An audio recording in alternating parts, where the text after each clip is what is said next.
going to Bonneville High School. Yep. One of the reasons you did that was so you could go to college. Yes, but that became the only high school available to... Was college of a strong value in your family? Yes, my parents really pushed education. My parents only went to 8th grade and they both wanted to have more education too. And so they really pushed us going to school. And I wanted to be a nurse, so Why? that was, you know, the available things to women then was being a stewardess, a nurse, or a teacher. That was the only 3 things you could be. And so I decided I would like to be a nurse, and I was going to go to Rick's College. They had a 3-year program, and I would have, you know, been close to home. My mother wanted me to go to BYU. She really pushed me to go to BYU. And why?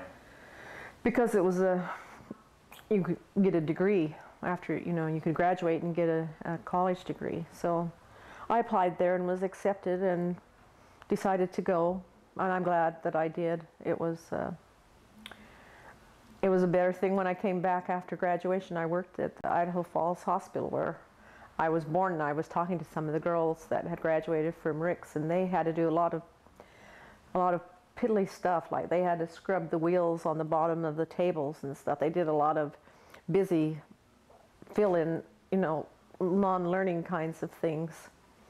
And they had to work at night sometimes. I never had to work at night, and I didn't have to do piddly cleaning things, and so. You didn't have orderlies do anything like that, or?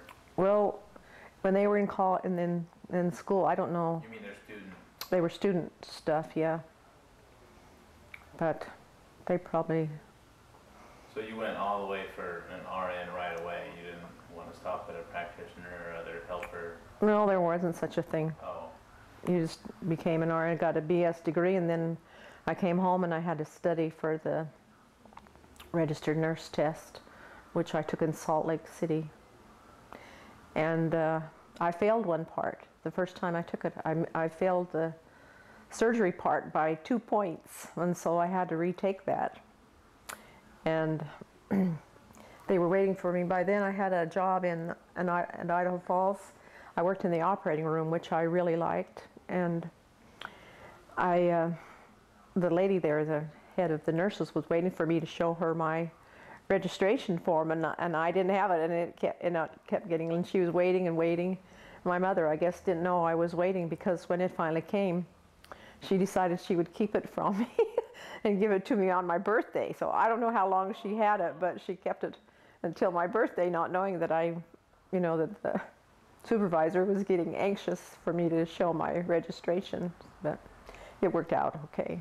So you worked in the OR. Mm-hmm. Is that like what you see on MASH? Hand me a scalpel? Well, you do both, yeah. There are 2 nurses' positions usually. The one that hands up the instruments is called a sterile nurse, and she can't touch anything away from where she's actually working in the table behind her.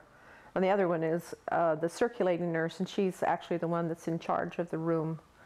And she helps the doctor, the anesthesiologist, put the patients to sleep, and then she walks around and gets things that the scrub nurse needs and hands them over to her. Well, scrub nurse and sterile nurse are the same thing? Yeah, she is, yeah. And I did both. I learned, mostly when I first started in Idaho Falls, I was the scrub nurse, because you had to know that before you could be the circulating nurse. Right. So I did a lot of scrubbing and learned a lot of good things. Now, would the doctor help you if you didn't know what he was talking about? Yeah, they would, but usually the circulating nurse would be right there, and she would tell you also if you didn't know something. Some of the instruments were probably covered in your program too. Some of them were, but I only had 5 weeks of training. When I was at school, we had a really short operating room experience. But I liked it from the very beginning, and for some reason I picked it up quickly. And when I was in school, I'd only been in there for about 3 or 4 weeks in the operating room, and they were going to remove a gallbladder, and they didn't have a scrub nurse. They didn't have anybody available, so they came and got me and asked me if I'd go in and be the scrub nurse for the gallbladder case. And there was a lot I didn't know, but the circulating nurses stood. She said, "Well, I'll help you. You know, show you what suture to use and that kind of thing." So I did it, and it worked out fine. And then they were bragging about me through the hospital about this young student that could do it. It must have given you a lot of satisfaction. It did. I liked it. And there was another experience when I was working on the floor one time, and when the scrub nurses came down, well, she was a registered nurse. Registered nurses were usually the circulating nurses, and the scrub nurses were like aides or something like that. They weren't registered usually, except sometimes when you needed to use a registered nurse. But she came down, and the doctor came and stood beside her. She was finishing off a chart. You had to, write everything down. And he started bragging about her, about how she could thread needles and hold a retractor at the same time. And I decided that's one thing I wanted to be able to do.